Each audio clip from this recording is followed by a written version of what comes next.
Olá, está no ar o Semana Legislativa, o nosso telejornal com resumo dos principais acontecimentos que marcaram a semana aqui na Câmara Municipal. Veja agora os destaques desta edição. Reunião promovida pela Câmara discute com representantes da Prefeitura e pessoas com deficiência a revogação da portaria que previa mudanças no transporte adaptado da cidade. Novas regras devem ser elaboradas com o apoio da população. Em cerimônia solene, Câmara concede medalha Cassiano Ricardo ao Grupo Núcleo São João. O movimento religioso completou 45 anos. Novembro Azul, conheça alguns projetos apresentados pelos vereadores com o objetivo de valorizar essa campanha nacional e a saúde do homem. Confira os principais assuntos abordados pelos vereadores durante a sessão de terça e os principais projetos aprovados na sessão de quinta. E vereadores aprovam um projeto que pretende garantir leito hospitalar separado para mães diagnosticadas com óbito fetal e cujo filho nasceu morto. Seja muito bem-vindo, o Semana Legislativa está no ar. E acompanhe agora os destaques da sessão de quinta-feira. O projeto que apresenta o orçamento de São José dos Campos para o ano que vem foi aprovado durante a 73ª sessão ordinária do ano. De acordo com a proposta, o orçamento total da Prefeitura para 2020 é de 2,68 bilhões, um acréscimo de 2,62% se comparado à previsão orçamentária alcançada em 2019, que foi de 2,61 bilhões. Ainda segundo o projeto, as áreas que irão receber os maiores aportes são saúde, com o equivalente a 787 milhões de reais, e educação, com a verba de 698 milhões, seguidas das secretarias de manutenção da cidade e gestão habitacional e obras. O projeto ainda recebeu 2 emendas. A primeira busca adequar a proposta do orçamento às regras previstas na Lei de Responsabilidade Fiscal, em função do ano eleitoral, enquanto a segunda autoriza remanejamento interno no orçamento da Câmara de até 20% do total.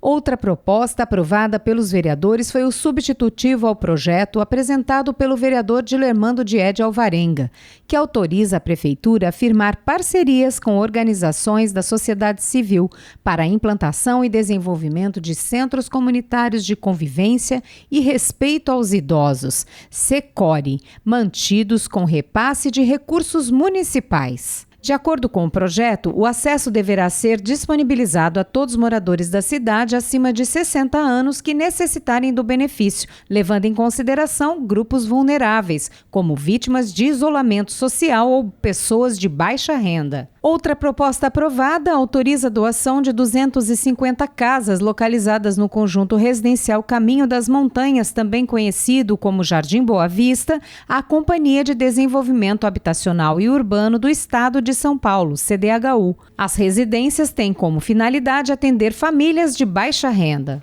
Ainda durante a sessão foram aprovadas 4 propostas para a denominação de ruas e de um conjunto habitacional da cidade. A sessão na íntegra você confere no nosso canal do YouTube. E a pedido da Comissão de Planejamento, Obras e Transportes e da Comissão de Saúde, a Secretaria de Mobilidade Urbana se reuniu com um grupo de pessoas com deficiência e familiares de autistas para discutir a respeito do transporte adaptado na cidade. A reunião teve o objetivo de esclarecer as dúvidas dos usuários do programa Acesso Já, após a Justiça conceder liminar para suspender uma portaria que previa mudanças no sistema.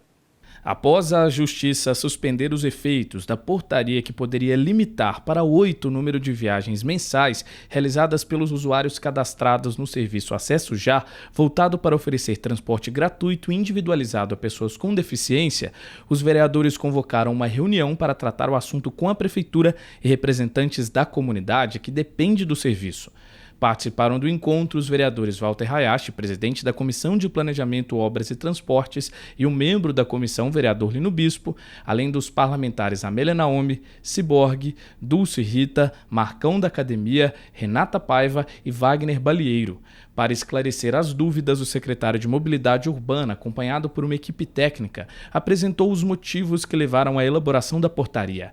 A ideia era priorizar os atendimentos de modo a ampliar o acesso aos usuários cadastrados. Segundo o secretário, o serviço de transporte realizado pelo programa Acesso Já atende cerca de 600 usuários, sendo que outras 200 pessoas cadastradas estão na fila de espera. E o nosso objetivo é não ter mais fila. E como é que a gente vai fazer isso? A gente traz todo mundo para ter o direito de disputar de acordo com a prioridade da viagem ou com a sua vulnerabilidade social. E aí todo mundo vai ter a mesma oportunidade. Como é que funciona essa prioridade? Como é que está previsto lá no decreto de 2018 que regulamentou esse serviço? Primeiro, a gente olha a motivação da viagem. Então eu tenho lá, primeiro motivo, saúde, né, por ordem de prioridade. Saúde, educação especial, educação, depois eu tenho trabalho, social e esporte e lazer. Social é quando a pessoa precisa resolver alguma documentação, renovar um documento, enfim. Essa é a escala de prioridades de motivação da viagem. E depois eu tenho os grupos de atendimento prioritários. Então, primeiro vai ser atendido quem tem renda familiar per capita de até 1/4 de salário mínimo por mês. Depois, a gente vai atender aqueles que têm renda per capita familiar de meio salário mínimo por mês. E depois, aqueles que são beneficiários de algum programa social, como Bolsa Família, Minha Casa Minha Vida. E por último, quem não se enquadra nesses 3 primeiros critérios. Na prática, como é que funciona? Eu tenho 10 mil viagens disponíveis, mas eu tenho 15 mil solicitações. Então, como é que a gente vai fazer? A gente olha para todo mundo que precisa de atendimento de saúde. Eu tenho 6 mil atendimentos de saúde. Então, a gente garantiu esse atendimento de saúde. Aí me sobram 4 mil viagens que eu tenho disponíveis. Só que eu ainda tenho 9 mil pessoas solicitando, 9 mil viagens sendo solicitadas. Então, a gente vai aplicar uma regra de priorização. Primeiro, a gente vai olhar aquelas pessoas que precisam de educação especial. Eu tenho mais 2 mil viagens nesse sentido. Então, eu já consumi 8 mil das 10 mil que eu tenho disponíveis. Depois, a gente olha para a educação. Eu tenho ainda 2 mil viagens disponíveis, mas eu tenho 4 mil pessoas, 4 mil solicitações para isso. Aí a gente vai olhar primeiro para aquele grupo social de maior vulnerabilidade, depois para o segundo, depois para o terceiro e assim por diante. E a gente vem fazendo esse procedimento de forma sistemática. Então essa é a nossa ideia, dar oportunidade para todos, dar a chance de todos serem atendidos aplicando as regras de prioridade. Ainda de acordo com o secretário, a Prefeitura entendeu a necessidade da reivindicação dos usuários e acatou a decisão da Justiça de suspender a portaria.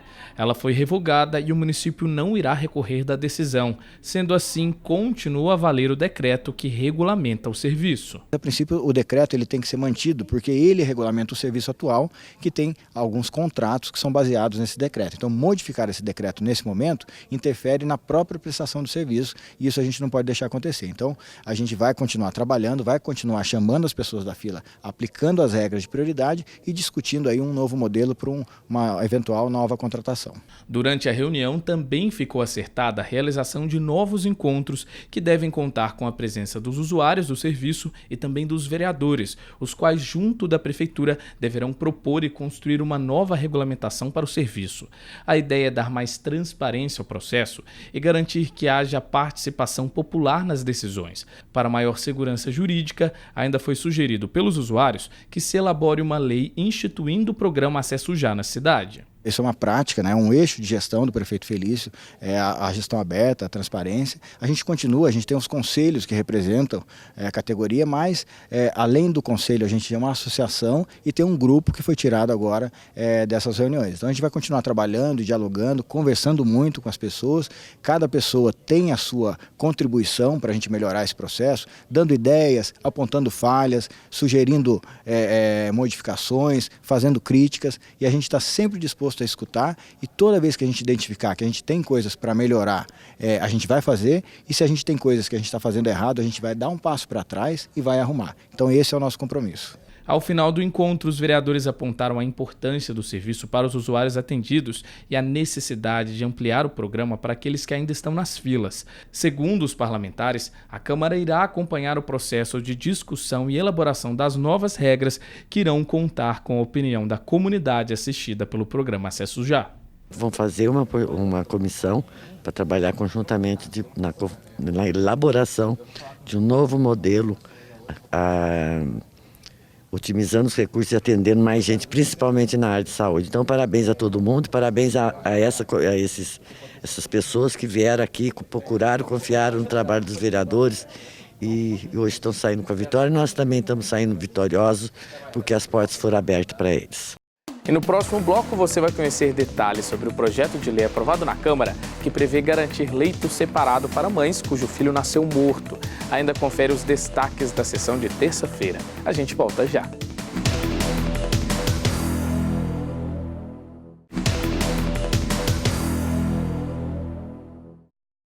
Olá, o Semana Legislativa está de volta. Fique agora com os destaques da sessão realizada na terça-feira. Além do Pinga Fogo, momento dedicado para que os vereadores apresentem à população informações de interesse público, a sessão contou ainda com a apreciação de uma série de documentos em plenário. Os vereadores aprovaram 37 documentos durante a 72ª sessão ordinária do ano.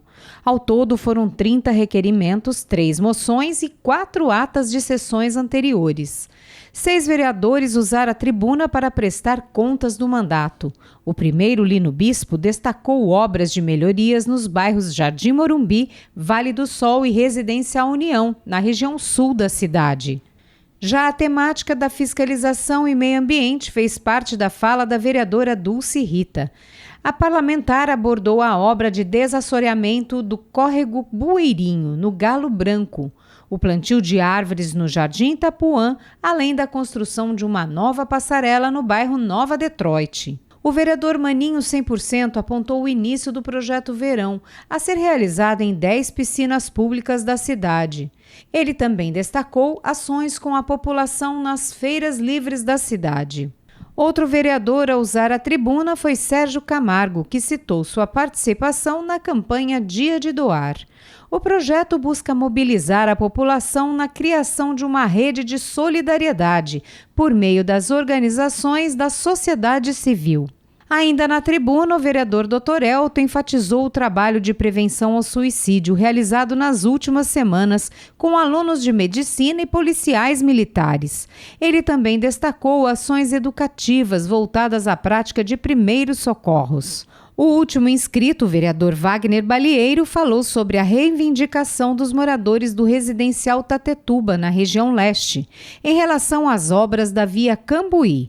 O grupo pede pela preservação da área residencial do bairro. Também durante a sessão, o vereador Zé Luiz assumiu o cargo como primeiro suplente da vereadora Renata Paiva. Ele a substitui até março de 2020, uma vez que a vereadora pediu licença não remunerada do mandato no período entre 1º de novembro a 9 de março. A sessão contou ainda com a participação do vereador da cidade de Garatá, enfermeiro Juliano, que acompanhou os trabalhos do plenário. A sessão na íntegra você confere no nosso canal do YouTube. E um projeto aprovado na Câmara pretende humanizar o atendimento de mulheres diagnosticadas com óbito fetal ou cujo filho nasceu morto. A proposta, de autoria da vereadora Dulce Rita, pretende garantir um leito hospitalar separado para essas mulheres que enfrentam o luto de perder um filho. A partir de um projeto de lei aprovado na Câmara, mulheres diagnosticadas com óbito fetal e aquelas cujo filho nasceu morto terão uma acomodação separada nos leitos dos hospitais e maternidades da rede pública de São José. A proposta, de autoria da vereadora Dulce Rita, tem o objetivo de garantir um tratamento a essas mulheres em sofrimento e luto. Segundo a vereadora, a ideia de criar o projeto nasceu de queixas das próprias pacientes que passaram por esse momento difícil. Foi a pedido até de uma mãe que passou por esse trauma, e ela falou que a coisa mais triste para ela foi saber que tinha perdido seu filho e estar ao lado lá dos outros da maternidade no mesmo espaço. Isso me chamou a atenção, eu falei, não, vou tentar fazer alguma coisa para separar essa turma. Eu acho que é até fácil de solução e que vai ter um grande efeito. Espero que sejam mínimos, que tenham que ficar isoladas, que melhore muito essa mortalidade neonatal, mas enquanto, se porventura sempre há um caso ou outro, que elas sejam blindadas de mais essa dor pelo qual elas estão passando. De acordo com a justificativa da matéria, o tratamento humanizado dos pacientes, principalmente das gestantes, além de uma tendência médica internacional, é preconizado pelo próprio Ministério da Saúde desde os anos 2000. A vereadora também defende que o projeto vai ao encontro das diretrizes dos direitos humanos e busca amenizar o sofrimento das mães que perderam um filho. Segundo dados do SUS, 1 a cada 4 mulheres grávidas sofrem abortos espontâneos. Outra meta do projeto, segundo Dulce Rita, é ampliar a consciência da comunidade médica e funcionários do hospital sobre a importância do tratamento humanizado dessas pacientes. Para tanto, a vereadora discute até mesmo a oferta de cursos de capacitação para os profissionais que atuam nas maternidades e hospitais. Eu acho que isso aí seria o óbvio, a lógica e devia ser o rito, né? Mas, infelizmente, às vezes uma coisa ou outra escapa. Eu acho que também isso aí não devia ser só na maternidade, como devia ser na rede de saúde, não só de São José, como do país inteiro. Mas, se for por força da lei, que nós temos que dar esse trato para essas mães, vamos dar, e já cobrei também do Dr. Danilo, exatamente a humanização, a acolhida para todos os pacientes da rede. Eu acho que eu estou fazendo só uma gotinha, mas eu acho que já chamei a atenção para o oceano que nós temos que enfrentar. Ainda segundo a justificativa do projeto, o atendimento exclusivo e diferenciado por parte do hospital e outras unidades de saúde a essas mães também é fundamental para garantir o apoio psicológico. A proposta defende que é dever dos hospitais resguardar o quanto que possível a integridade psicofísica das mães de um filho natimorto. E no próximo bloco o assunto é Novembro Azul. Campanha com o objetivo de conscientizar os homens sobre o câncer de próstata recebe o apoio da Câmara. Também vamos te mostrar como foi a sessão solene que homenageou o movimento religioso Núcleo São João com a medalha Cassiano Ricardo. É daqui a pouco.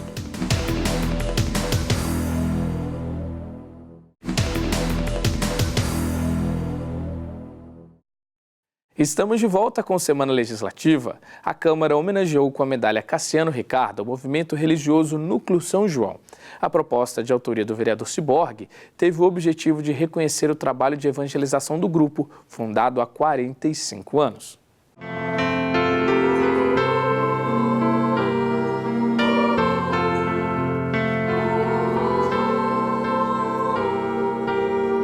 O plenário lotado acompanhou o talento do coral da Catedral São Dimas, regido pelo maestro Rodrigo Lopes. A apresentação foi uma maneira de prestigiar o trabalho realizado pelo Núcleo São João, movimento fundado há 45 anos, com o objetivo de auxiliar o trabalho de evangelização da Diocese de São José dos Campos. Uma história de amor ao próximo e devoção que ganhou o reconhecimento da Câmara. Em cerimônia solene proposta pelo vereador Ciborgue, o movimento ganhou a medalha Cassiano Ricardo. Em seu discurso, Ciborgue destacou a dedicação e o acolhimento dos integrantes. Um movimento que à época pertencia à Diocese de Taubaté. Começou pequeno, porém com sentimento gigante. Sentimento gigante.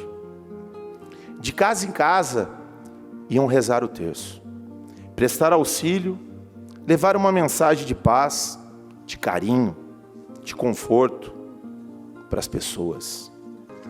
Em 26 de outubro de 74, um movimento católico, tal qual hoje conhecemos, toma forma. E há 45 anos, se colocam a serviço das famílias, da evangelização de nossa diocese. Além de integrantes do movimento, estiveram presentes na cerimônia parentes, familiares e amigos daqueles que atuaram e ainda atuam em prol do Núcleo São João. Em um vídeo exibido em plenário, aqueles que se tornaram voluntários contaram que o movimento representa para eles. Muitos descreveram o Núcleo São João como uma segunda família. Somos irmãos. O Núcleo São João formou uma irmandade muito grande dentro de São José dos Campos. Que até morrer eu vou dizer, eu sou Lisete do Núcleo São João. O núcleo veio para fortalecer, fortalecer a mim, a minha família, e até hoje eu continuo sendo fortalecido pelo Núcleo São João.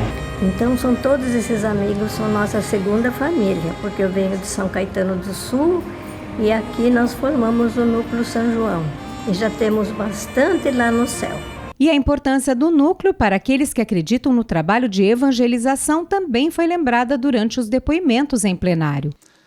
Para nós está sendo com certeza um momento de renovação, um encontro entre nós para percebermos o nosso valor, o reconhecimento do nosso município com respeito ao nosso trabalho e aqui o nosso hino de louvor a Deus pelo que Ele tem realizado em nós. A medalha Cassiano Ricardo foi entregue pelo vereador Ciborgue aos coordenadores José Carlos e Tereza, que representaram todos os casais que fazem parte do movimento. Eles agradeceram a homenagem e os amigos. Sem a presença e a união de todos vocês, o Núcleo São João não existiria. É assim que a gente consegue, nesses anos todos, viver junto com as pessoas, com esses casais maravilhosos que fazem um trabalho que a gente não acredita, mas a graça acontece. Muito obrigado, família Núcleo São João. Estamos no Novembro Azul, o mês marcado por ações de conscientização sobre o câncer de próstata. Como este é o segundo tipo de câncer mais comum entre os homens, a prevenção é muito importante. E a Câmara também apoia a campanha. E sobre este assunto, os vereadores têm apresentado projetos de lei voltados para garantir maior atenção e cuidado à saúde dos homens. Confira.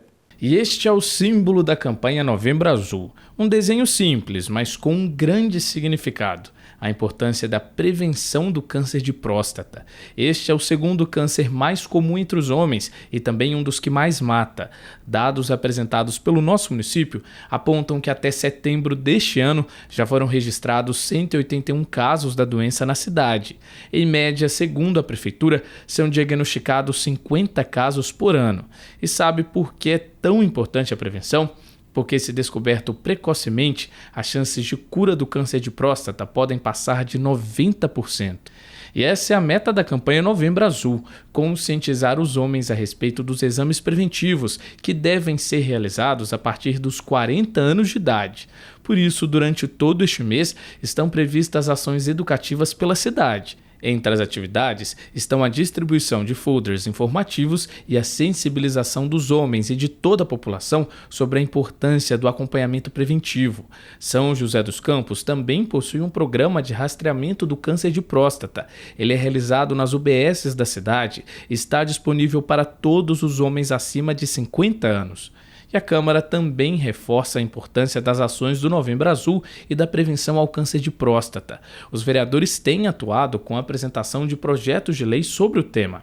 Um projeto em tramitação de autoria da vereadora Flávia Carvalho institui oficialmente no município o mês Novembro Azul.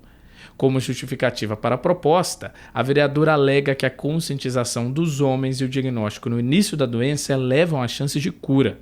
Outro projeto em tramitação sobre a temática da saúde do homem é de autoria da vereadora Amélia Naomi. A matéria autoriza a Prefeitura a instituir a Política Municipal de Atenção Integral à Saúde do Homem. Entre os objetivos estão a capacitação das equipes profissionais e a análise de indicadores a fim de reduzir a mortalidade dos homens. Segundo a vereadora, por questões sócio-histórico-culturais, os homens procuram menos atendimento médico e apresentam menor adesão aos tratamentos.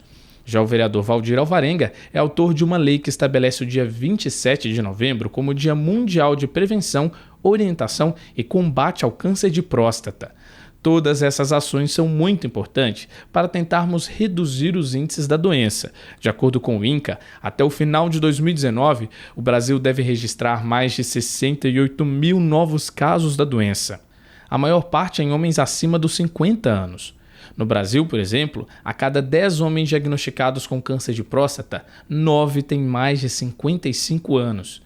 E como já falamos na reportagem, fazer os exames preventivos é essencial, mas de acordo com os médicos, levar uma vida saudável e praticar atividades físicas também são boas maneiras de evitar o câncer de próstata. E como a própria campanha enfatiza, os maiores aliados no combate à doença são consciência e informação. E o Semana Legislativa fica por aqui. Até a semana que vem.